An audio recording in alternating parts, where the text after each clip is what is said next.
A1 līmenīs. Pirmais paziņojums. Uzmanību! Vilciens Valmiera Rīga pienāks pie pirmā perona pulksten 17:30. Esiet uzmanīgi uz perona. Vēlreiz. Uzmanību! Vilciens Valmiera Rīga pienāks pie pirmā perona pulksten 17:30. Esiet uzmanīgi uz perona. Otrais paziņojums. Pilsētas viesi. Vecpilsētas laukumā pulksten 2 dienā sākam bezmaksas ekskursiju pa pilsētu. Ekskursija ilgst 1 stundu. Vēlreiz. Pilsētas viesi. Vecpilsētas laukumā pulksten 2 dienā sākam bezmaksas ekskursiju pa pilsētu. Ekskursija ilgst 1 stundu.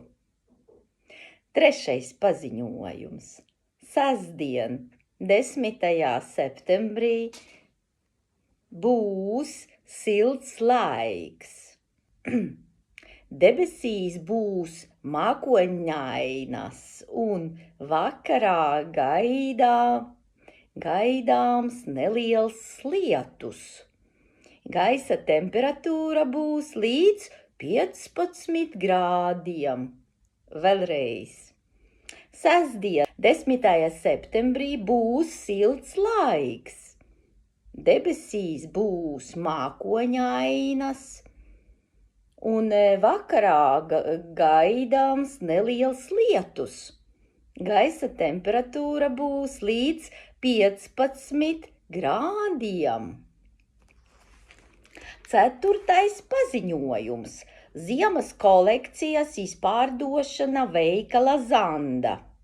Visām precēm atlaide līdz 70%. Vēlreiz. Ziemas kolekcijas izpārdošana veikala Zanda. Visām precēm atlaide līdz 70%. Piektais paziņojums. Pārdot 3 istabu dzīvokli pilsētas centrā. Dzīvoklis atrodas 1. stāvā, blakus mājai ir autostāvvieta. Dzīvoklī var apskatīt darba dienu vakaros. Vēlreiz. Pārdot 3 istabu dzīvokli pilsētas centrā. Dzīvoklis atrodas 1. stāvā, blakus mājai ir autostāvvieta. Dzīvoklī var apskatīt darba dienu vakaros. Sestais paziņojums. Godājāmie pircēji! Šā gada 1. februārī mūsu lielveikalā 2. stāvā sāks strādāt apavu darbnīca. Vēlreiz. Godājāmie pircēji! Šā gada 1. februārī mūsu lielveikalā 2. stāvā sāks strādāt apavu darbnīca.